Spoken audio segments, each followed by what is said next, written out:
Hello everyone, I am Sunny, your physics teacher. Welcome back to my YouTube channel. तो आज के इस lecture से हम अल्टरनेटिंग करंट मतलब एसी उसको स्टार्ट करने जा रहे हैं। और देखो, हमारे घरों में जो ये सप्लाई आती है ये एसी सप्लाई होती है। तो अभी तक हमने डीसी सप्लाई पढ़ी है, हर जगह बैटरी लगी हुई देखी है ना। तो देखो, अभी तक हमने क्या पढ़ा। मान लो ये कोई रेजिस्टेंस, यहाँ पे ऐसे बैटरी लगाई थी, है ना। इसको बोलते हैं डीसी वोल्टेज या डीसी सप्लाई, ठीक है। जैसे मान लो 10 वोल्ट की बैटरी लगा दी और 5 ओम का रेजिस्टेंस, तो कितना करंट फ्लो करेगा? 10/5 2 एम्पियर। तो देखो, यहाँ पे करंट की जो डायरेक्शन है ना वो चेंज नहीं होती, और करंट की वैल्यू भी चेंज नहीं होती, और करंट की डायरेक्शन भी चेंज नहीं होती डीसी सप्लाई के केस में जब हम बैटरी लगाते हैं। तो इस करंट को क्या बोलते हैं? DC current. देखो, 2 एम्पियर ही करंट फ्लो कर रहा है और ऐसे डायरेक्शन भी चेंज नहीं हो रही, इसी डायरेक्शन में फ्लो कर रहा है ना 2 एम्पियर करंट। तो इस करंट को बोलते हैं डीसी करंट, ठीक है। और ये है डीसी वोल्टेज। जब बैटरी लगाते हैं ना तो डीसी सप्लाई होती है। तो ये 10 वोल्ट है ना, डीसी वोल्टेज है। ऐसा क्यों बोल रहा हूं? तो देखो, इन 2 पॉइंट्स के अक्रॉस वोल्टेज कैसे रहेगी? ये पॉइंट हायर पोटेंशियल पे रहेगा और ये लोअर पोटेंशियल पे, और इस पॉइंट का पोटेंशियल माइनस इस पॉइंट का वो 10 वोल्ट ही रहना है, और ना डायरेक्शन चेंज होगी। कैसे कि भाई ये नेगेटिव हो जाए, ये पॉजिटिव हो जाए। इस केस में जब ऐसे डीसी करंट फ्लो करेगा 2 एम्पियर, यहां पे मैंने बैटरी लगाई है 10 वोल्ट की, तो ये पॉइंट हायर पोटेंशियल पे रहेगा, ये लोअर पे, और इस पॉइंट का पोटेंशियल माइनस इस पॉइंट का पोटेंशियल वो कांस्टेंट रहेगा 10 वोल्ट। तो ऐसा नहीं होगा कि भाई थोड़ी देर बाद कि ये हायर पोटेंशियल पे आ जाए और ये लोअर पोटेंशियल पे आ जाए, ठीक है। तो ऐसी जो सप्लाई होती है ना वो डीसी सप्लाई होती है। मतलब जो अभी तक हमने बैटरीज ही तो लगी हुई देखी है ना सर्किट्स में, तो वो डीसी सप्लाई है। और अभी तक हमने जो करंट देखा है वो अपनी डायरेक्शन चेंज नहीं कर रहा था। जैसे कि इस एग्जांपल में देखो, ये रेजिस्टेंस और यहाँ पे बैटरी लगा दी 10 वोल्ट की, मतलब डीसी सप्लाई दे दी मैंने, तो 2 एम्पियर ही करंट फ्लो करेगा, कांस्टेंट 2 एम्पियर। और ये करंट अपनी डायरेक्शन चेंज थोड़ी ना करेगा कि भाई अभी तो मान लो ऐसे 2 एम्पियर करंट फ्लो कर रहा है कि भाई अपनी डायरेक्शन चेंज कर दे, ऐसे करंट फ्लो करने लग जाए। ऐसा नहीं होगा ना। और ऐसा भी नहीं होगा कि थोड़ी देर बाद ये पॉइंट हायर पोटेंशियल पे आ जाए, ये लोअर पे। मतलब वोल्टेज भी एक तरह से अपनी पोलैरिटी को चेंज कर दे, ऐसा नहीं होगा। ये पॉइंट हायर पोटेंशियल पे रहेगा हमेशा और ये लोअर पे। तो इस पॉइंट का पोटेंशियल माइनस इस पॉइंट का पोटेंशियल 10 वोल्ट ही रहना है, ये टाइम के साथ चेंज नहीं होगा। और पोलैरिटी भी चेंज नहीं होगी कि भाई ऐसा हो जाए कि थोड़ी देर बाद ये हायर पोटेंशियल पे हो जाए और ये लोअर पे, ऐसा भी नहीं होगा। तो ऐसी सप्लाई को बोलते हैं डीसी सप्लाई, जहाँ पे बैटरी लगी हुई होती है। और तब जो करंट फ्लो करता है ना उसको बोलते हैं डीसी करंट, ठीक है।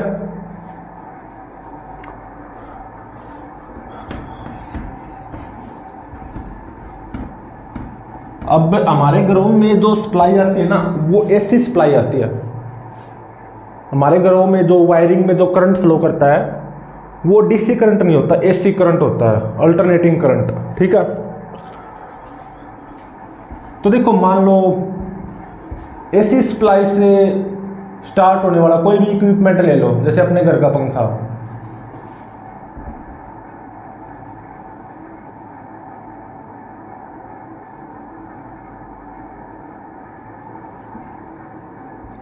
और जो एसी सप्लाई होती है ना, मतलब एसी वोल्टेज, उसको ऐसे शो करते हैं। जैसे बैटरी को तो ऐसे शो किया था, ठीक है ना, डीसी सप्लाई को ऐसे शो करते हैं, और जो एसी सप्लाई होती है उसको ऐसे शो करते हैं। अभी ऐसे ही शो क्यों करते हैं, अभी थोड़ी देर में पता चल जाएगा, ठीक है। अब देखो, ये आप मान लो आपके घर का फैन है, आपके घर में जो फैन चलता है वो एसी सप्लाई से चलता है, ठीक है ना। मतलब हमारे घरों में एसी सप्लाई आती है, हमारे घरों में फैन बैटरी से थोड़ा ना चलते हैं। तो ये होती है एसी सप्लाई। और जो हमारे घरों में एसी सप्लाई आती है ना, वो 220 वोल्ट 50 हर्ट्ज जनरली इतनी होती है, ठीक है। कभी लाइट डिम हो जाती है तो 220 वोल्ट की जगह है जैसे कि 210 वोल्ट भी आ जाती है या 200 वोल्ट भी आ जाती है। लेकिन अगर नॉर्मली बोला जाए तो हमारे घरों में जो फैन या कोई भी इलेक्ट्रिकल इक्विपमेंट है वो 220 वोल्ट 50 हर्ट्ज एसी सप्लाई पे ही चलते हैं, ठीक है। अब देखो यहाँ पे क्या होता है, ये कोई बैटरी नहीं है, ठीक है ना, ये हमारे घरों में जो सप्लाई आती है वो है ये एसी सप्लाई। अब इस केस में देखो क्या होता है,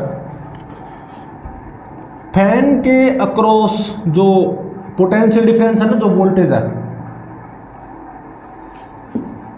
फैन के अक्रॉस, वो ऐसे वैरी करती है साइनोसॉइडली, ठीक है। और जो यहां पे करंट फ्लो करता है ना, वो भी टाइम के साथ चेंज होता है और वो अपनी डायरेक्शन भी चेंज करता है। कभी करंट ऐसे फ्लो करेगा और कभी अपनी डायरेक्शन चेंज कर लेगा ऐसे, ठीक है।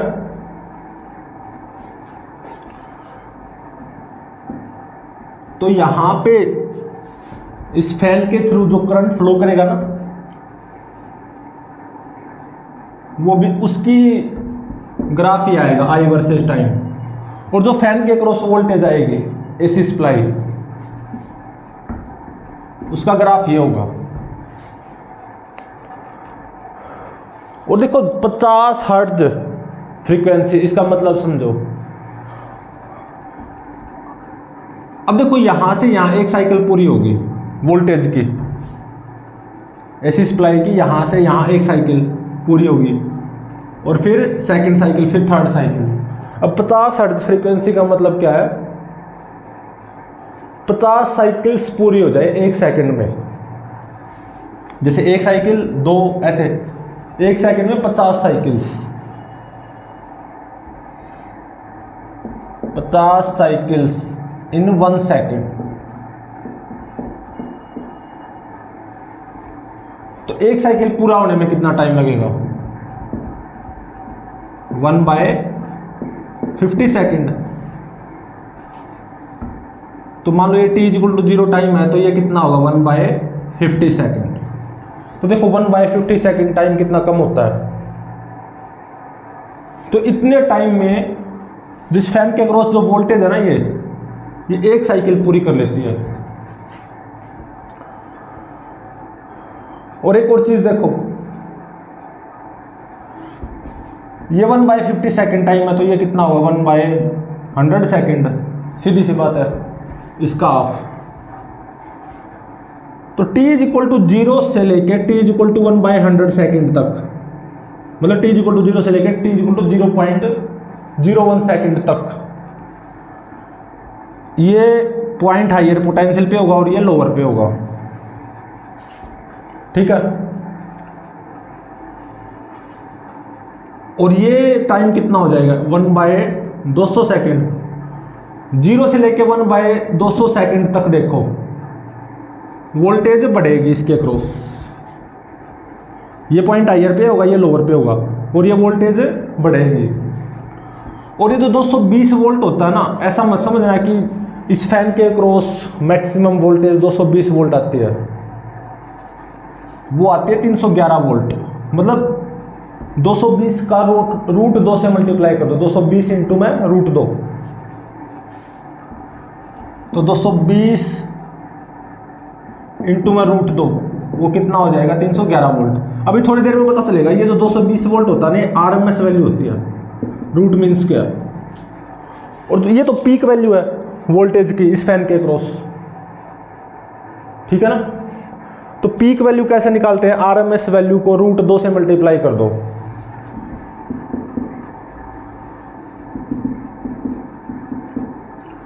तो 0 सेकंड से लेके 1/200 सेकंड तक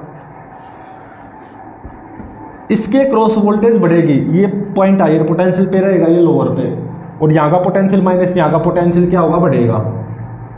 t = 1/200 सेकंड पे यहाँ का पोटेंशियल माइनस यहाँ का पोटेंशियल मैक्सिमम हो जाएगा कितना 311 वोल्ट।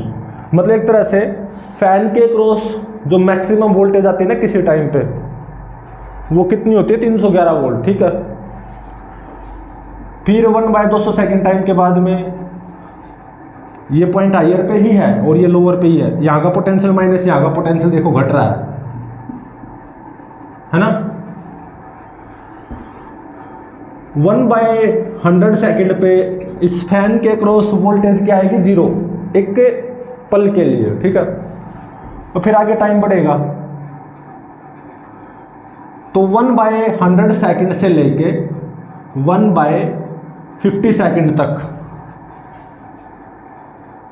वोल्टेज की जो डायरेक्शन है ना वो चेंज हो जाएगी। ये पॉइंट हायर पोटेंशियल पे आ जाएगा, ये लोअर पे, क्योंकि वोल्टेज नेगेटिव का मतलब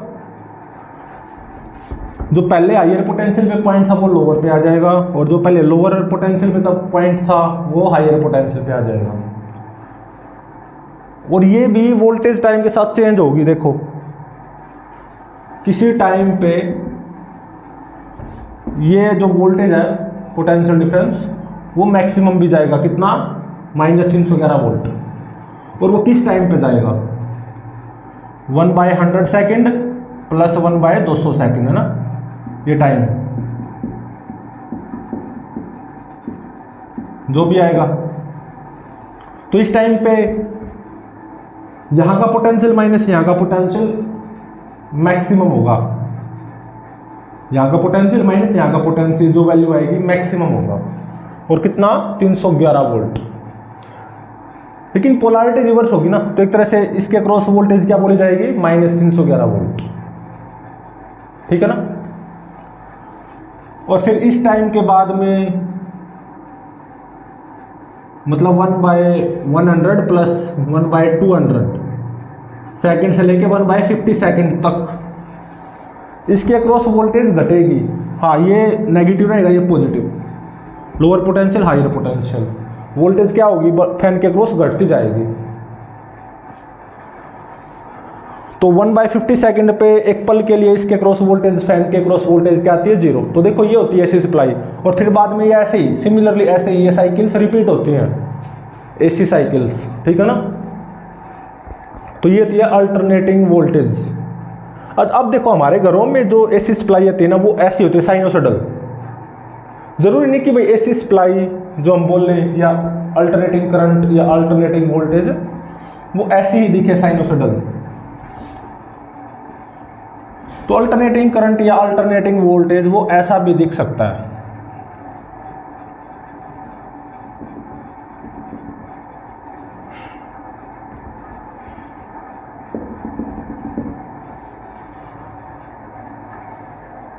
मान लो ये अल्टरनेटिंग करंट है आई वर्सेज टाइम, ये I0 और ये -I0, ठीक है। और ऐसा भी दिख सकता है अल्टरनेटिंग करंट या अल्टरनेटिंग वोल्टेज। यहाँ पे आप करंट भी मान सकते हो या वोल्टेज भी मान सकते हो।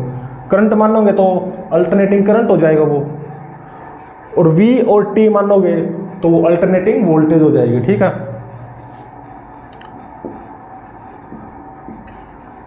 और देखो अल्टरनेटिंग करंट ऐसा भी हो सकता है,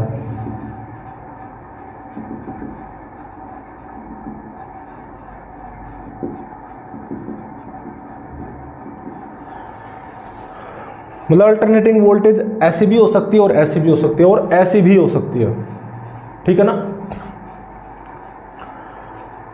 वो देखो हम इस फैन पे डिस्कस कर रहे थे, जो हमारे घर का फैन है तो जो एक करंट फ्लो करेगा ना इस सर्किट में या इस फैन के थ्रू जो करंट फ्लो करेगा वो भी अपनी डायरेक्शन से चेंज करता है, वैल्यू और डायरेक्शन। ये टाइम कितना था 1/100 सेकेंड और ये 1/50 सेकेंड, ठीक है, और ये 1/200 सेकेंड। तो t = 0 पे I की वैल्यू 0। जैसे टाइम बढ़ेगा इस सर्किट में देखो करंट पॉजिटिव है और वो बढ़ रहा है t = 0 से 1/200 सेकेंड तक सर्किट में करंट पॉजिटिव है, मतलब डायरेक्शन करंट की ये है ये, और ये करंट बढ़ेगा, देखो दिखाई दे रहा ना 1/200 सेकेंड से लेके 1/100 सेकेंड तक, तो भी करंट पॉजिटिव है, मतलब डायरेक्शन तो यही है, लेकिन करंट कम हो रहा, कम पॉजिटिव। और फिर 1/100 सेकेंड से लेके 1/100 प्लस 1/200 सेकेंड तक देखो करंट नेगेटिव हो गया। नेगेटिव मतलब इसने अपनी डायरेक्शन अपोजिट कर ली। तो 1/100 सेकेंड से लेके 1/100 प्लस 1/200 सेकेंड तक करंट की value more and more negative, मतलब करंट ऐसे बढ़ेगा, ठीक है। तो 1/100 प्लस 1/200 सेकेंड पे करंट की वैल्यू क्या होगी मैक्सिमम, और ऐसे डायरेक्शन, ठीक है, करंट की। फिर इसके बाद में देखो करंट तो नेगेटिव है, मतलब डायरेक्शन तो यही है, लेकिन करंट की वैल्यू क्या होती जाएगी कम। तो 1/150 सेकेंड पे इस फैन के थ्रू करंट क्या होगा 0 एक पल के लिए एट t = 1/50 सेकेंड पे, ठीक है। तो देख सकते हो फैन के क्रॉस जो वोल्टेज है ना वो लगातार चेंज हो रही है और पीरियोडिकली। पीरियोडिकली का मतलब फैन के क्रॉस वोल्टेज अपने आप को पीरियोडिकली रिपीट कर रही है। मतलब देखो एक साइकिल पूरी, फिर देखो ये अपने आप को रिपीट कर रही है। पहली साइकिल में ऐसे था तो सेकंड साइकिल में भी तो ऐसा ही है ग्राफ, जैसा पहली साइकिल में था। तो अल्टरनेटिंग वोल्टेज या अल्टरनेटिंग करंट किसको बोलेंगे, यहां से डेफिनेशन क्या निकल के आती है, एक ऐसा करंट, एक ऐसा वेरिएबल करंट जो अपने आप को पीरियोडिकली रिपीट करे।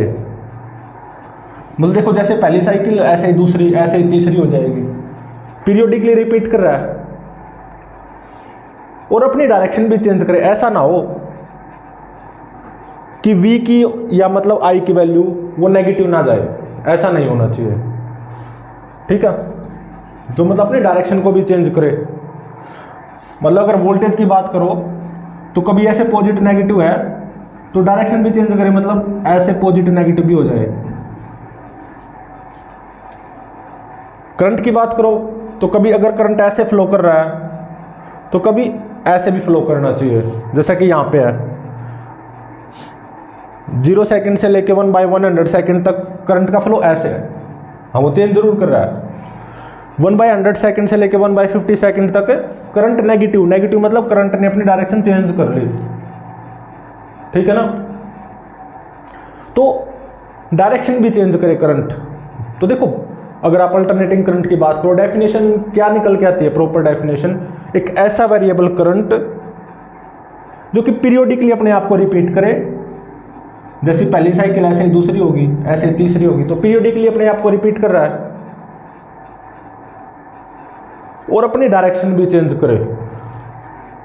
तो देखो यहां पे I की वैल्यू पॉजिटिव है, मतलब करंट ऐसे फ्लो, यहां पे I की वैल्यू नेगेटिव, मतलब करंट की डायरेक्शन अपोजिट हो जाएगी, ठीक है ना।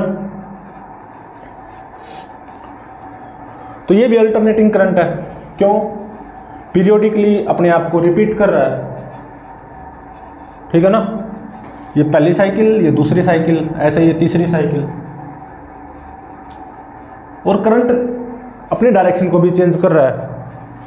कभी नेगेटिव I की वैल्यू, कभी पॉजिटिव है, और ये भी अल्टरनेटिंग करंट है, क्यों, पीरियोडिकली रिपीट कर रहा है। एक साइकिल पूरी होगी ऐसे ही दूसरी साइकिल कम स्टार्ट हो जाएगी, यहाँ से लेके यहाँ तक एक साइकिल, फिर यहाँ से यहाँ तक दूसरी साइकिल, ऐसे बहुत सारी साइकिल्स, ठीक है ना। तो यहाँ पे करंट पीरियोडिकली रिपीट कर रहा है अपने आप को और डायरेक्शन भी चेंज कर रहा है। कभी करंट प्लस आई नोट है तो करंट कभी आई माइनस आई नोट है, ठीक है। और एक और चीज देखो, मान लो ओमेगा वो क्या हो, एंगुलर फ्रीक्वेंसी हो एसी करंट की, तो टाइम पीरियड वो क्या हो जाता है 2 पाई ओमेगा, ठीक है।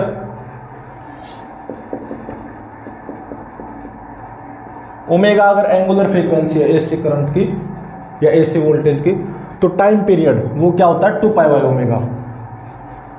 तो यहां से यहां देखो एक साइकिल कंप्लीट होगी, तो यहां पे कैपिटल टी होगा, यहां पे कैपिटल टी बाई 2, यहां पे 2t हो जाएगा, ठीक है।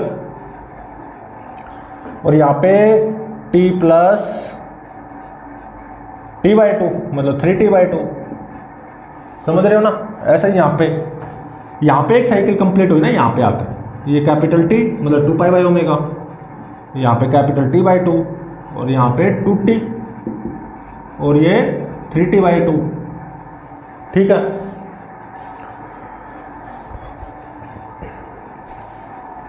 यहाँ पे कैपिटल टी क्या है, मतलब एक साइकिल पूरा होने में कितना टाइम लग रहा है, चाहे वो वोल्टेज हो या वो करंट हो, कितना टाइम लग रहा है 1/50 सेकेंड।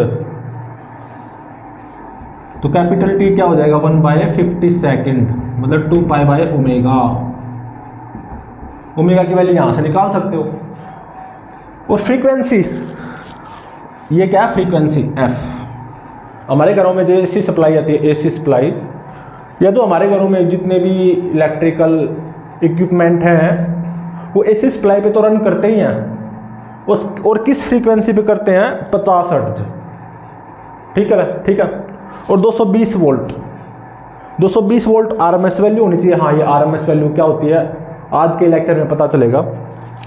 220 वोल्ट आरएमएस वैल्यू और फ्रीक्वेंसी कितनी 50 हर्ट्ज। जनरली इस पे ही रन करते हैं हमारे जितने भी घरों में इलेक्ट्रिकल इक्विपमेंट होते हैं, ठीक है। और फ्रीक्वेंसी और कैपिटल टी में ये रिलेशन तो होता ही है, frequency is equal to 1/t, ठीक है ना। तो आई थिंक अब आपको ये बात पता चल गई होगी कि डीसी सप्लाई और एसी सप्लाई में क्या डिफरेंस होता है। डीसी सप्लाई में करंट एक ही डायरेक्शन में फ्लो करता है और वो फिक्स रहता है। और डीसी सप्लाई कौन प्रोवाइड करवाता है, बैटरी। और मतलब वहाँ पे रेजिस्टेंस के क्रॉस वोल्टेज फिक्स रहती है और वोल्टेज भी अपनी डायरेक्शन को चेंज नहीं करती। मतलब कि अगर ऐसा हो जाए पॉजिटिव नेगेटिव और किसी टाइम बाद यहाँ पे पॉजिटिव नेगेटिव,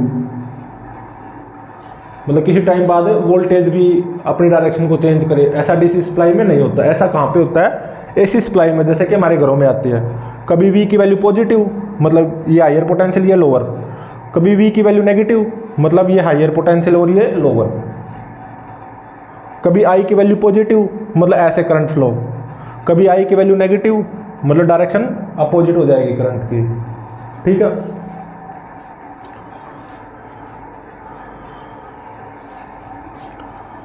और देखो एक चीज है, एसी करंट हो या एसी वोल्टेज कुछ भी हो, एक चीज ध्यान रखना, वो अपनी डायरेक्शन को जरूर चेंज करे। मतलब मान लो अगर आप ये सोचो कि आई वर्सेस टाइम, मान लो ऐसा ग्राफ है, तो क्या आप इसको अल्टरनेटिंग करंट बोलोगे? नहीं बोलोगे। क्यों? हाँ ठीक है, ये पीरियोडिकली अपने वैल्यूज को रिपीट जरूर कर रहा है, एक साइकिल पूरी, दूसरी साइकिल, तीसरी साइकिल, लेकिन यहाँ पे आई की वैल्यू नेगेटिव नहीं हो रही, हमेशा आई की वैल्यू पॉजिटिव है, मतलब हमेशा सेम डायरेक्शन में करंट फ्लो करेगा। यहाँ पे करंट अपनी डायरेक्शन को चेंज नहीं करेगा, तो इसको आप एसी नहीं बोलोगे। तो आप इसको क्या बोलोगे अभी थोड़ी देर में पता चल जाएगा। और आई वर्सेस टाइम ऐसा ग्राफ हो, आई कांस्टेंट हो, I is equal to constant, मान लो आई नोट के बराबर। तो ये डीसी करंट होता है जो कि बैटरी से मिलता है, डीसी सप्लाई से जो करंट मिलता है। और ये एसी नहीं है और डीसी भी नहीं है, कांस्टेंट भी नहीं, आई की वैल्यू चेंज हो रही है पीरियोडिकली। लेकिन एसी भी नहीं मान सकते इसको, क्योंकि आई की वैल्यू नेगेटिव नहीं हो रही, हमेशा पॉजिटिव है। तो इसको आप किस कैटेगरी में रखोगे? Fluctuating DC. ठीक है, ठीक है ना। और ये प्योर डीसी है, और ये एसी है, ये भी एसी, ये भी एसी और ये भी एसी। ये तो हमारे घर में ही आती है, हमारे घर में ये सप्लाई आती है। ठीक है, हमारे घरों में जो सप्लाई आती है ना, एसी सप्लाई वोल्टेज, वो कुछ ऐसी होती है साइनोसोडल। तो इसकी इक्वेशन क्या बनेगी? V equal to we not sine omega t. और V नॉट की वैल्यू मतलब वोल्टेज की मैक्सिमम वैल्यू। इस फैन के क्रॉस मैक्सिमम वोल्टेज कितनी आई है? 311 वोल्ट। तो V is equal to 311 sign omega T. अब ओमेगा को क्या लिखें? यहां से ओमेगा क्या हो जाएगा? 50 दूनी 100 पाई, 100 पाई रेडियन पर सेकंड। एंगुलर फ्रीक्वेंसी क्या होती है हमारे घरों में जो एसी सप्लाई आती है? 100 पाई रेडियन पर सेकंड। तो ओमेगा की वैल्यू हो जाएगी 100 पाई। ठीक है,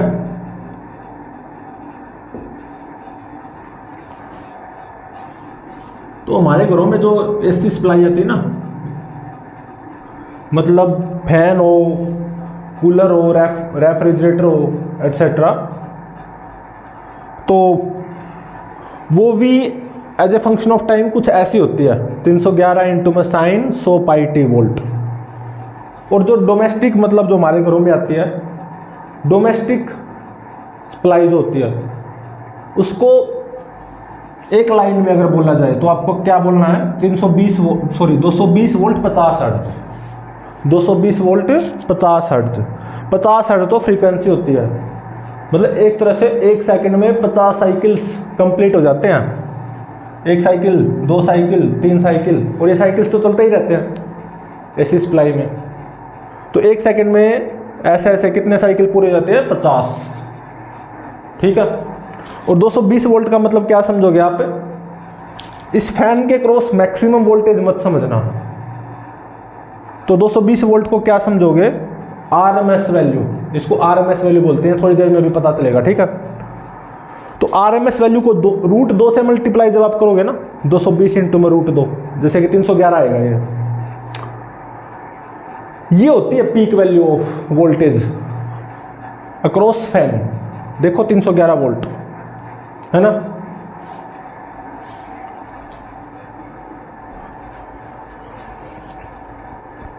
ठीक है ना, तो एक साइकिल पूरी होगी तो ये कैपिटल टी टाइम हो जाएगा। आधी साइकिल पूरी हुई है तो ये कैपिटल T/2 हो जाएगा।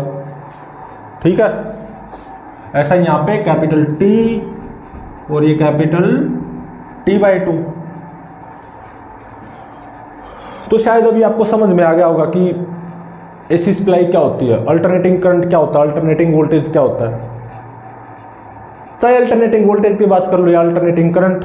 अगर मान लो अल्टरनेटिंग करंट की बात करते हैं हम, तो एक ऐसा वेरिएबल करंट जो कि टाइम के साथ चेंज हो ऑब्वियसली, और पीरियोडिकली अपने आप को रिपीट करे और अपनी डायरेक्शन को भी चेंज करे। करंट पॉजिटिव है तो कभी नेगेटिव भी है, मतलब डायरेक्शन चेंज कर रहा है, और पीरियोडिकली अपने आप को रिपीट भी कर रहा है। जैसे पहली साइकिल वैसे दूसरी साइकिल। ठीक है,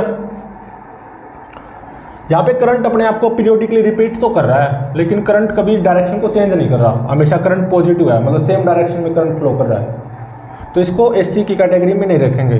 और जब करंट कांस्टेंट हो तो इसको बोलते हैं डीसी करंट। तो ये ना तो डीसी करंट है और ना एसी, तो इसको क्या बोलते हैं? Fluctuating DC. ठीक है, और ये देखो ये अल्टरनेटिंग करंट है। क्यों? पीरियोडिकली अपने आप को रिपीट कर रहा है, पहली साइकिल दूसरी साइकिल ऐसे तीसरी साइकिल। और करंट अपनी डायरेक्शन को चेंज भी कर रहा है, कभी नेगेटिव है तो पॉजिटिव भी है, नेगेटिव है तो पॉजिटिव भी है। इसको भी अल्टरनेटिंग करंट बोलेंगे, जो स्केयर फॉर्म में वेव बन रही है। देखो करंट अपने आप को पीरियोडिकली रिपीट कर रहा है, यहाँ पे यहाँ से यहाँ तक एक साइकिल पूरी, फिर यहाँ से यहाँ तक दूसरी साइकिल पूरी, ऐसे तीसरी चौथी, ठीक है। और करंट अपनी डायरेक्शन को भी चेंज कर रहा है विद टाइम, पॉजिटिव है तो नेगेटिव भी है, ठीक है।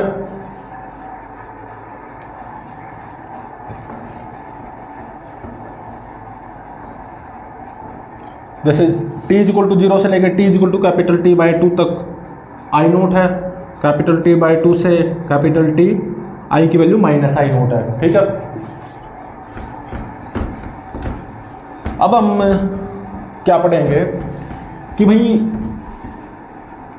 एवरेज वैल्यू और आरएमएस वैल्यू क्या होती है। किसी भी फंक्शन की एवरेज वैल्यू या आरएमएस वैल्यू क्या होती है।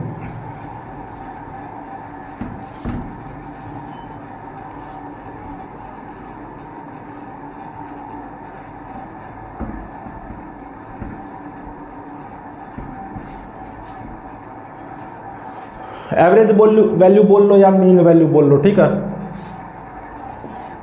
तो सबसे पहले देखो एवरेज वैल्यू या mean value of a function.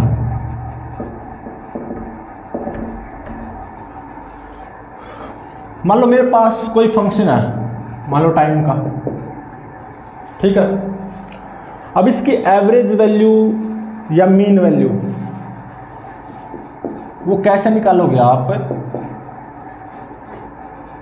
I average, इसको आप ऐसे शो करोगे और इसका फॉर्मूला क्या होता है, integration F T d t by में इंटीग्रेशन डी टी, ठीक है। इस फंक्शन की एवरेज वैल्यू को ऐसे शो करते हैं, ठीक है। और इसका फॉर्मूला ये होता है, याद रखना। मेरे पास कोई भी टाइम का फंक्शन हो सकता है, उसकी एवरेज वैल्यू को ऐसे शो करते हैं, एक ऐसे चिमटा और एक ऐसे, और इसके अंदर एफ टी को लिख दो। तो ये कंप्लीट आपको क्या शो करेगा, एफ टी की average value is equal to integration F T d t by में इंटीग्रेशन डी टी, ठीक है। और अब है किसी फंक्शन की आरएमएस वैल्यू, वो क्या होती है, आरएमएस वैल्यू। अब देखो आरएमएस की फुल फॉर्म क्या होती है, root mean square, root mean square value of any function.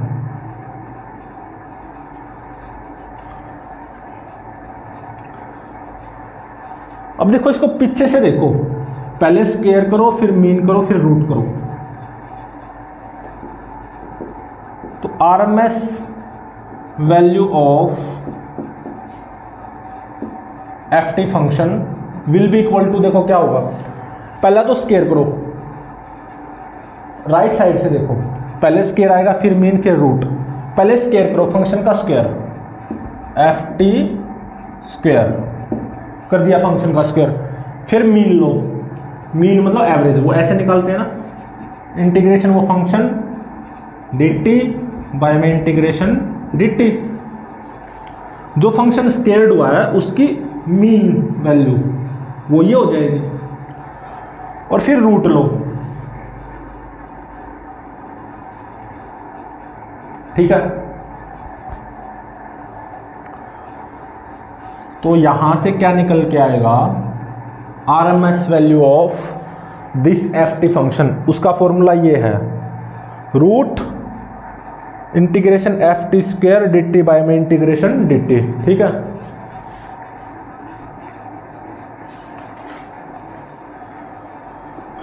और जैसे देखो एक चीज हो रहा है, मान लो कोई फंक्शन है y इज इक्वल टू सी, मतलब कॉन्स्टेंट फंक्शन है, मतलब टाइम का फंक्शन है ही नहीं। तो इसकी जो एवरेज वैल्यू है ना वो निकालना एक बार इस फॉर्मूले से। इंटीग्रेशन फंक्शन क्या है, सी डी टी बाई में इंटीग्रेशन डी टी, तो क्या आ जाएगा, सी आ जाएगा। तो कोई भी कांस्टेंट फंक्शन हो उसकी एवरेज वैल्यू वो खुद ही हो जाता है, ठीक है। और किसी भी फंक्शन की एवरेज वैल्यू का फॉर्मूला ये याद रखना, और किसी भी फंक्शन की रूट मीन स्क्वायर वैल्यू निकालनी हो, आरएमएस वैल्यू, उसका फॉर्मूला ये होता है, ठीक है।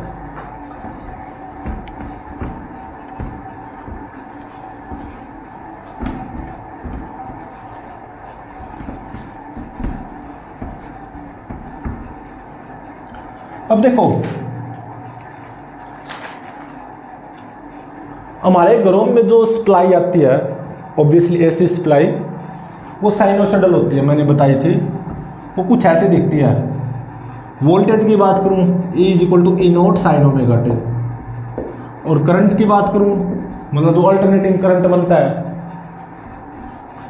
इस अल्टरनेटिंग वोल्टेज के कारण, वो होता है I equal to I note sign omega T type, कुछ ऐसा होता है।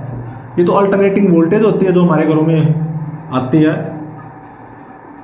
और ये अल्टरनेटिंग करंट जो कि इस एसी सप्लाई के कारण बना है। इस अल्टरनेटिंग वोल्टेज के कारण कुछ ऐसा अल्टरनेटिंग करंट बनता है, ठीक है।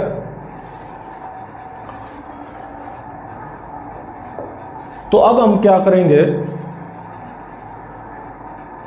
चाहे तो अल्टरनेटिंग वोल्टेज बोल लो या अल्टरनेटिंग करंट, एक के लिए निकाल लेना, दूसरे के लिए वैसा ही हो जाएगा।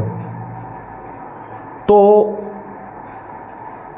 एवरेज वैल्यू निकालेंगे, मतलब mean value of this function, average value of I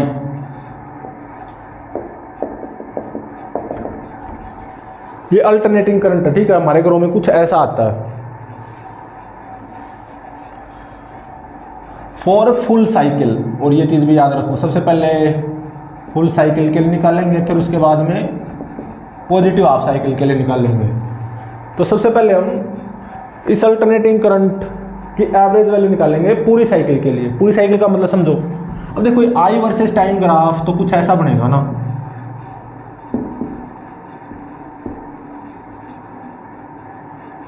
sinusoidal t equal to 0 I not minus I not, ये 2 पाई बाई ओमेगा और ये पाई बाई ओमेगा। यहां से यहां तक एक साइकिल पूरी होगी। तो टाइम पीरियड क्या है इस अल्टरनेटिंग करंट का, मतलब एक साइकिल पूरी होने में कितना टाइम लग रहा है, 2 पाई बाई ओमेगा। तो इस अल्टरनेटिंग करंट की एवरेज वैल्यू निकाल लो फॉर फुल साइकिल, इस पूरी साइकिल के लिए, ठीक है ना। अब देखो एवरेज वैल्यू का मैंने फॉर्मूला बताया था, आई एवरेज क्या हो जाएगा, is equal to integration i d t by में integration d t is equal to integration i क्या है, i naught sine omega t d t by में इंटीग्रेशन डी टी। अब टाइम की लिमिट्स क्या लगाओगे, क्योंकि फुल साइकिल है ना, 0 से लेके 2 पाई बाई ओमेगा, ठीक है।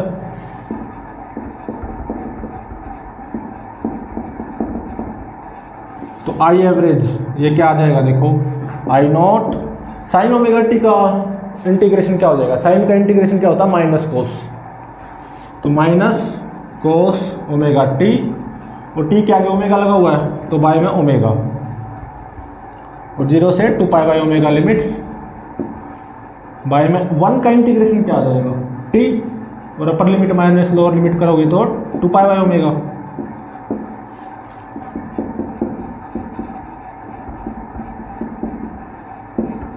अब यहाँ पे upper limit minus lower limit करना, कोस ओमेगा टी की जगह क्या पुट करो, 2 pi by omega minus cos 0 होता 1, ओमेगा से ओमेगा कैंसिल, तो कोस 2 पाई, कोस 2 पाई की वैल्यू क्या होती है 1, क्योंकि जो कोस n पाई होता है ना वो -1 की पावर n होता है, तो cos 2 पाई, n तो 2 हो गया, तो cos 2 पाई कितना हो जाएगा, -1 की पावर 2, तो मतलब 1, तो 1 - 1 कितना बन गया, 0।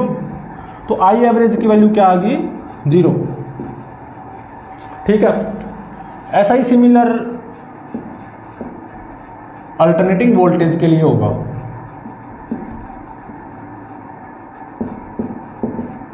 ई वर्सेस टी टाइम ग्राफ ऐसा बनेगा ना, साइनोसॉइडल, यहां से यहां तक एक साइकिल पूरी होगी। तो अल्टरनेटिंग वोल्टेज के लिए भी सिमिलरली एवरेज वैल्यू क्या आएगी, 0। तो ई एवरेज भी पक्का 0 आएगा इसी के सिमिलर। ठीक है, तो ई एवरेज क्या लिख दोगे, integration E D t by में इंटीग्रेशन डी टी। आई नोट की जगह क्या आ जाएगा, ई नोट आ जाएगा, और कुछ चेंज नहीं होगा। इसका भी टाइम पीरियड कितना है, कंप्लीट साइकिल का 2 पाई बाई ओमेगा, तो 0 से 2 पाई बाई ओमेगा, तो ई एवरेज की वैल्यू भी 0 ही आएगी। ठीक है, कंप्लीट साइकिल के लिए। तो आई एवरेज और ई एवरेज,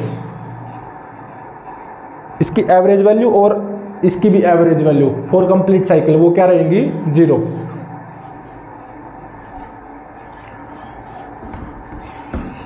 अब बात है हाफ साइकिल के लिए क्या होगा।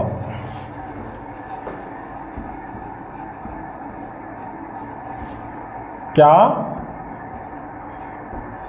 Average value of I and average value of E, full cycle के लिए तो 0 आई है, तो पॉजिटिव हाफ साइकिल के लिए क्या होगा,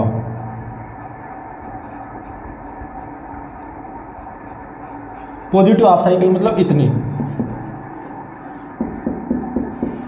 ठीक है, तो आई एवरेज निकालो, ई एवरेज भी वही हो जाएगा। ठीक है, तो पॉजिटिव हाफ साइकिल के लिए करंट की एवरेज वैल्यू निकाल लो, तो फॉर्मूला तो यही होता है, इज इक्वल टू आई की वैल्यू क्या, आई नॉट साइन ओमेगा टी और डी टी बाई में इंटीग्रेशन डी टी।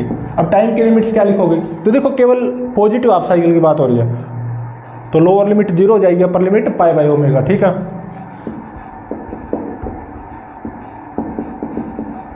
तो आई एवरेज देखो क्या आ गया, आई नॉट साइन ओमेगा टी का integration minus cos omega T by में ओमेगा, लिमिट्स 0 से पाई बाई ओमेगा, इसकी वैल्यू क्या आ जाएगी, पाई बाई ओमेगा।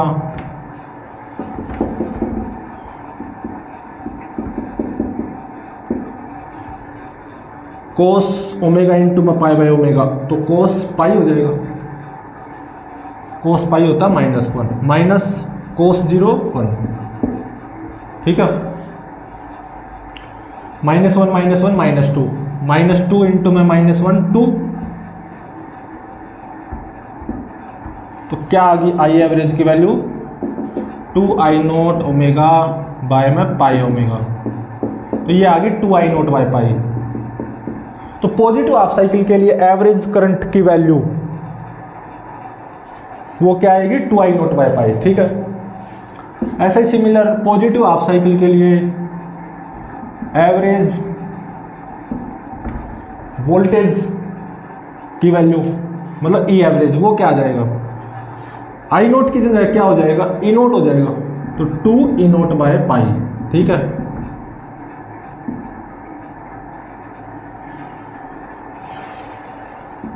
तो पॉजिटिव हाफ साइकिल के लिए एवरेज करंट ये, एवरेज वोल्टेज ये, कंप्लीट साइकिल के लिए ई एवरेज और आई एवरेज दोनों 0 आए थे। ठीक है,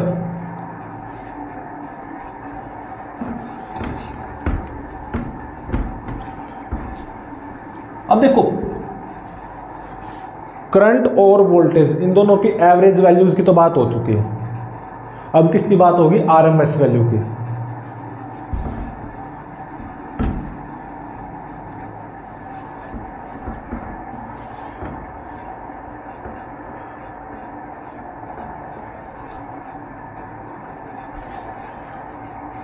आरएमएस मतलब root mean square value of current for full cycle. Full cycle मतलब अगर आप ना भी बोल लो तो वो अंडरस्टूड हो जाता है कि वो फुल साइकिल के लिए है, ठीक है। तो करंट और वोल्टेज इन दोनों की आरएमएस वैल्यू क्या होगी, अब वो निकालेंगे हम ऑब्वियसली फॉर फुल साइकिल। तो i versus time graph plot कर लो भाई। t equal to 0, t equal to 2 pi by omega, t equal to pi by omega, i naught minus i naught. I naught क्या, current की peak value, ठीक है। E naught क्या, voltage की peak value.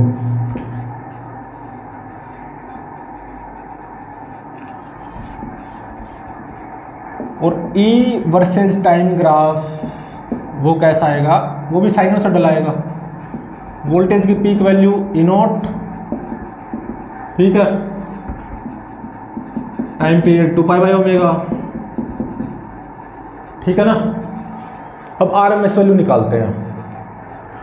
Current की जो RMS value होगी उसी के सिमिलर वोल्टेज की आरएमएस वैल्यू निकल जाएगी, ठीक है। तो करंट की आरएमएस वैल्यू निकाल लो। तो देखो आई आरएमएस क्या होता है, square mean root value of current. तो पहले स्क्वायर करो आई का स्क्वायर, फिर मीन करो, राइट से स्टार्ट होना है, लेफ्ट की तरफ आना है, स्क्वायर कर दिया, फिर मीन करो। मीन करने का मतलब तो यही होता है ना, एवरेज, सही है। और फिर रूट लो, तो ये होता है आई आरएमएस वैल्यू। तो इस रूट को उस तरफ भेज देंगे तो स्क्वायर बन जाएगा ना, तो आई स्क्वायर आरएमएस ये आएगा, ठीक है। मतलब एक तरह से आई स्क्वायर आरएमएस यहां पे क्या है, क्या बोल सकते हो आप, आई स्क्वायर की एवरेज वैल्यू ही आई स्क्वायर आरएमएस है। आई स्क्वायर की average value, integration i d t by में इंटीग्रेशन डी टी, ये आई स्क्वायर की एवरेज वैल्यू ही तो है, और वो किसके बराबर हो जाएगी, आई स्क्वायर आरएमएस। तो देखो आई वर्सेस टाइम ग्राफ ये है, तो आई स्क्वायर वर्सेस टाइम ग्राफ क्या हो जाएगा,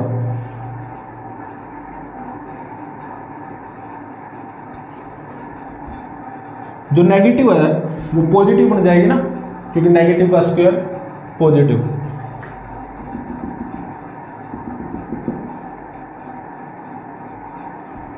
ठीक है, तो कुछ ऐसा ग्राफ आएगा ना।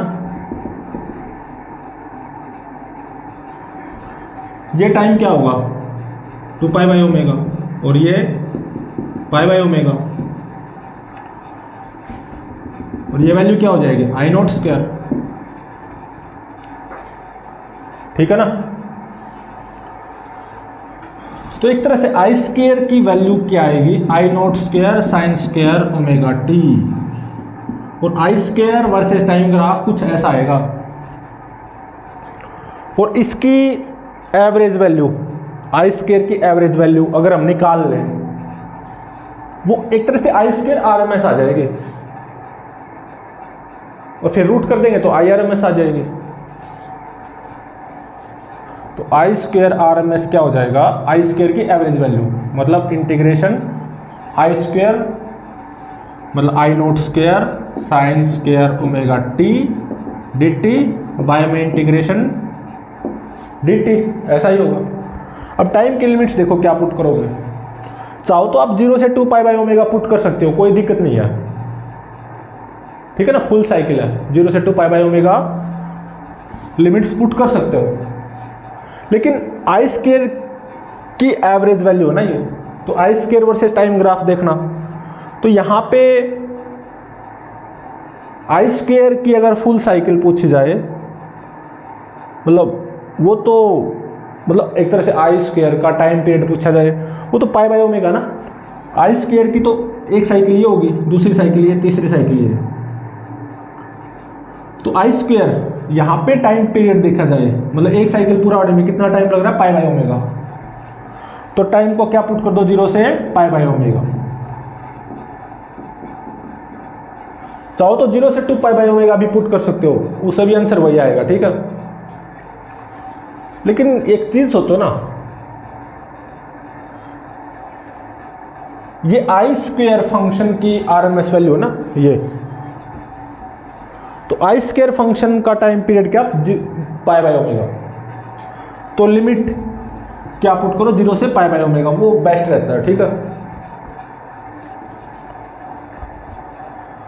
चाहो तो आप 0 से 2π/ω भी पुट कर सकते हो, आंसर पे कोई फर्क नहीं पड़ेगा, ठीक है। तो चलो अब इसको सोल्व करते हैं। I02 sin² ωt का इंटीग्रेशन कैसे करें, हमें एक फॉर्मूले का पता है, cos 2 थीटा क्या होता है 1 - 2 sin² थीटा, तो cos 2 ωt क्या हो जाएगा 1 - 2 sin² ωt, सही बात है। तो यहां से sin² ωt की वैल्यू वो क्या आ जाएगी, देखो 1 - cos 2 ωt/2 है ना। तो sin² ωt की जगह आप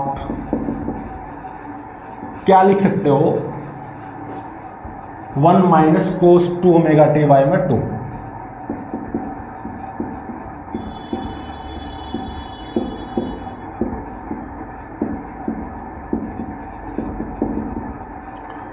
टू को बाहर ले आओ, तो I² RMS ये कितना आ गया I02/2 बाय में एक बार डिनोमिनेटर को सोल्व करना है तो π/ω आएगा, 1 का integration t minus cos 2 ωt का इंटीग्रेशन क्या हो जाएगा, cos का क्या होता है इंटीग्रेशन साइन, तो साइन 2 ωt और टाइम के साथ में क्या है 2 ω, तो बाय में 2 ω और 0 से π/ω।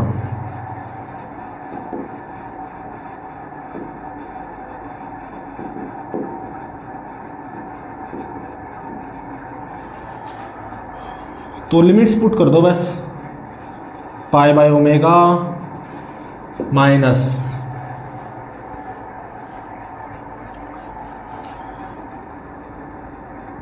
t इंटू में 2 ω, मतलब π/ω इंटू में 2 ω, ये कितना आ जाएगा 2π, तो साइन 2π 0 होता है, तो -0।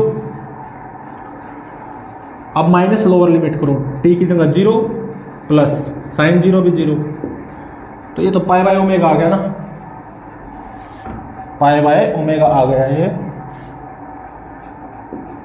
पाई से पाई कैंसल, ओमेगा से ओमेगा कैंसल, तो I² RMS की वैल्यू आ गई I02/2, तो I RMS कितना हो जाएगा I0/√2, तो ये था हमारा रिजल्ट। सिमिलरली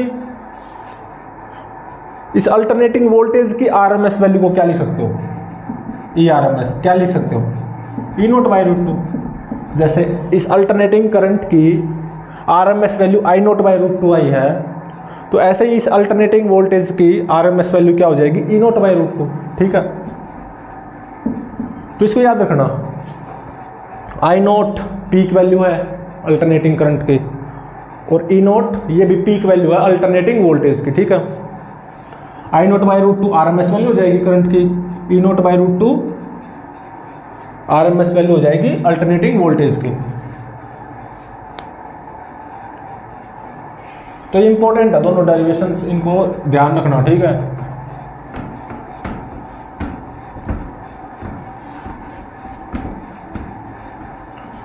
इस रिलेशन को ध्यान रखना बिल्कुल, IRMS = I0/√2, ERMS = E0/√2।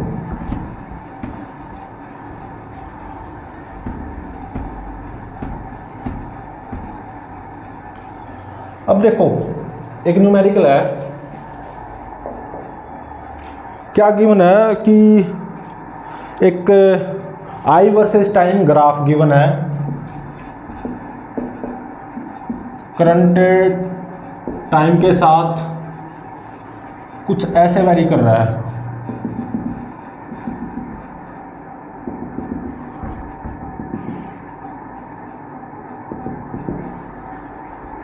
यहां से यहां तक एक साइकिल पूरी होगी और ये टाइम 2 सेकंड की बना है और ये 1 सेकंड। ये t इक्वल टू 0। करंट की मैक्सिमम वैल्यू 2 एम्पियर, ये -2 एम्पियर। ठीक है, ये 3 सेकंड हो जाएगा। ऐसे मतलब current as a function of time.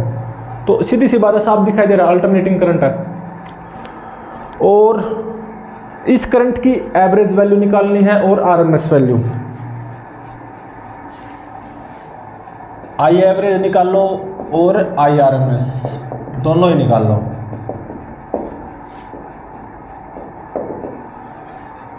अब देखो आई एवरेज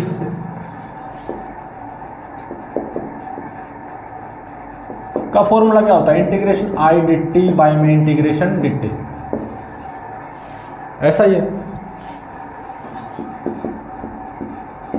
और देखो यहां से यहां तक एक साइकिल पूरी हो रही है, तो 0 सेकंड से 2 सेकंड तक एक तरह से एवरेज वैल्यू निकाल लो। ठीक है, वही आई एवरेज हो जाएगी। और 0 से 1 सेकंड आई की वैल्यू क्या है, +2 एम्पियर। और 1 सेकंड से 2 सेकंड आई की वैल्यू क्या, -2 एम्पियर।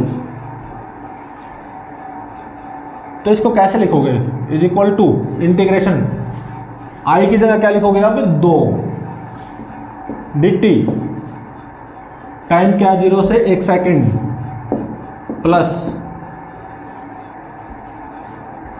1 सेकंड से 2 सेकंड, करंट की वैल्यू -2 dt बाय में इंटीग्रेशन dt। टाइम क्या, 0 से 2। तो ये 0 आएगा आई एवरेज पक्का।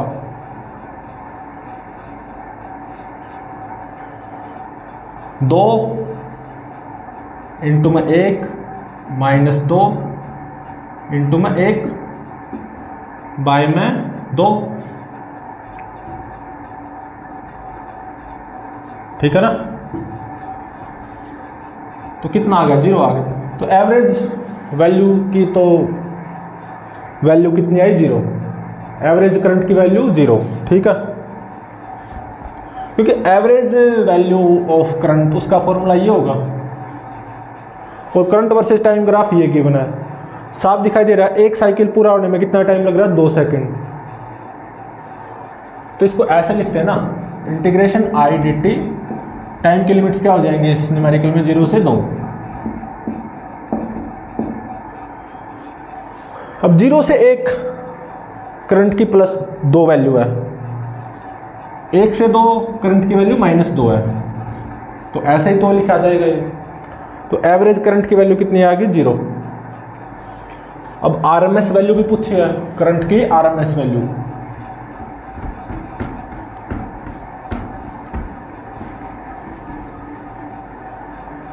अब देखो आई स्क्वायर आरएमएस वो क्या होता है, आई स्क्वायर की एवरेज वैल्यू, मतलब is equal to integration i square D t by में इंटीग्रेशन डी टी। और आई वर्सेस टाइम ग्राफ ऐसा है, तो आई स्क्वायर वर्सेस टाइम ग्राफ कैसा हो जाएगा, 0 से 1 सेकंड करंट कितना, 2 एम्पियर। तो 0 से 1 सेकंड तक करंट 2 एम्पियर है ना, तो आई स्क्वायर करोगे तो 2 का स्क्वायर कितना हो जाएगा, 4। 1 सेकंड से 2 सेकंड करंट क्या है, -2 एम्पियर। मतलब करंट ने अपनी डायरेक्शन बदल ली, तो -2 का स्क्वायर भी तो 4 ही आएगा। तो मतलब आई स्क्वायर आपका 4 आना है। आई स्क्वायर की वैल्यू कांस्टेंट है, और कांस्टेंट फंक्शन की एवरेज वैल्यू वो खुद फंक्शन ही हो जाता है।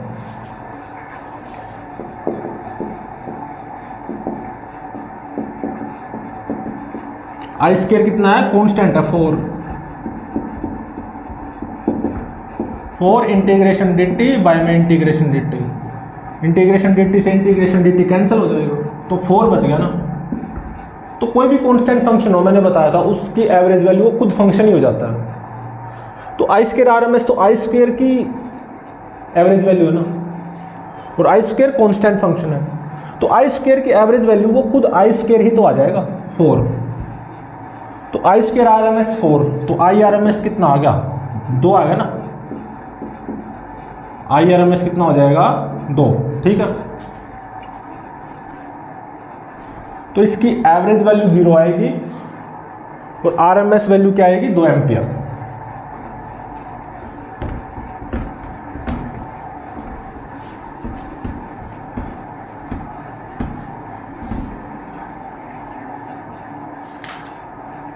अब देखो एक और न्यूमेरिकल है कि भाई करंट की एवरेज वैल्यू और आरएमएस वैल्यू निकालनी है t = 0 से 2 सेकंड तक। Find average and RMS value of current, और टाइम की लिमिट्स दे दी from t = 0 to t = 2 second. और current as a function of time कुछ इस तरीके से गिवन है, 1 + 2t ampere, obviously time second में है, ठीक है, t इन सेकंड, मतलब करंट टाइम के साथ लीनियरली बढ़ रहा है। और 0 से 2 सेकंड इंटरवल में करंट की आरएमएस वैल्यू भी निकालनी है और एवरेज वैल्यू भी। तो देखो आई एवरेज फॉर्मूला अप्लाई कर दो, = integration i d t by में इंटीग्रेशन डी टी। आई की वैल्यू पुट कर दो 1 + 2t, टाइम की लिमिट्स क्या है, 0 से 2, वही पुट करनी है। तो आई एवरेज कितना आ जाएगा, इंटीग्रेशन को सोल्व करो, t + t², यही होगा ना इसका इंटीग्रेशन, और 0 से 2 लिमिट्स हैं, और नीचे इसकी वैल्यू क्या आ जाएगी, 2 आ जाएगी। तो 2 + 2 का स्क्वायर 4, अपर लिमिट तो ये हो जाएगी, माइनस लोअर लिमिट 0 आएगी। 4 और 2 6, बाद में 2 3, तो 3 एम्पियर ये तो आ जाएगी एवरेज वैल्यू इस करंट की। आई वर्सेस टाइम जो ये इक्वेशन गिवन है, आई = 1 + 2t एम्पियर, टाइम सेकंड में है, तो साफ दिखाई दे रहा है इंस्टेंटेनियस करंट टाइम के साथ लीनियरली बढ़ रहा है। तो 0 से 2 सेकंड इस टाइम इंटरवल में करंट की एवरेज वैल्यू 3 एम्पियर हो जाएगी, ठीक है। तो आई एवरेज तो निकल चुका 3 एम्पियर।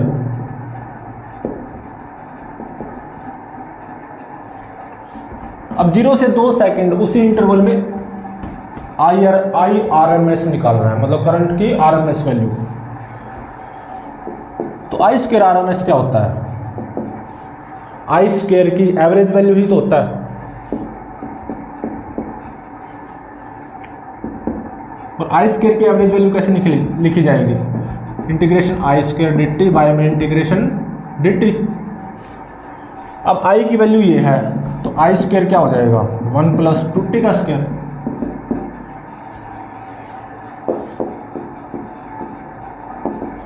आई स्क्वायर की वैल्यू पुट कर दो 1 + 2t²।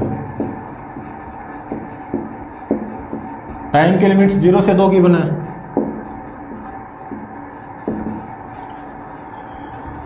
तो 1 + 2t का स्क्वायर फॉर्मूला खोल दो, 1 + 4t² + 4t।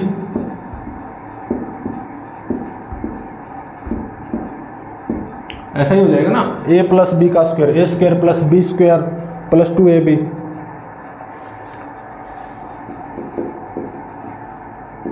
इंटीग्रेशन कर दो, 1 का t हो जाएगा 4t स्क्वायर का 4t³/3 प्लस 4t का 4t स्क्वायर/2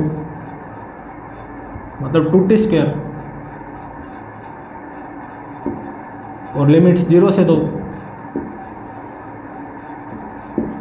डिनोमिनेटर की वैल्यू क्या आ जाएगी 2, क्योंकि 1 का इंटीग्रेशन t और upper limit minus lower limit 2 - 0 2। तो आई स्क्वायर RMS ये क्या आ जाएगा, upper limit minus lower limit कर दो न्यूमरेटर में 2 प्लस 4/3 2 का क्यूब मतलब 8 प्लस 2t स्क्वायर मतलब 2 का स्क्वायर मतलब 4। ये तो अपर लिमिट होगी माइनस लोअर लिमिट तो 0 आ जाएगी, 0 0 का क्यूब 0 का स्क्वायर तो 0 ही हो जाएगा, तो लोअर लिमिट तो 0 ही हो जाएगी।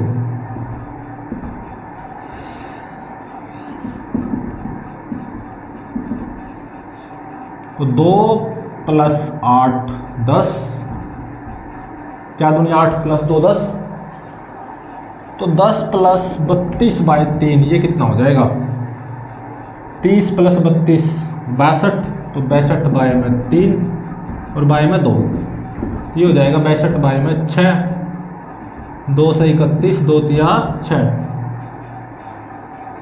तो आई स्क्वायर RMS 31/3 आ गया, तो आई RMS क्या हो जाएगा, ये स्क्वायर उस तरफ रूट हो जाएगा, तो रूट 31/3 एम्पियर। ठीक है, आई RMS की वैल्यू ये और आई एवरेज की वैल्यू ये। तो RMS वैल्यू के ऊपर बेस्ड 2 और अच्छे न्यूमेरिकल्स और भी अच्छे न्यूमेरिकल्स नेक्स्ट लेक्चर में करेंगे। तो प्लीज़ चैनल को लाइक शेयर और सब्सक्राइब जरूर करें।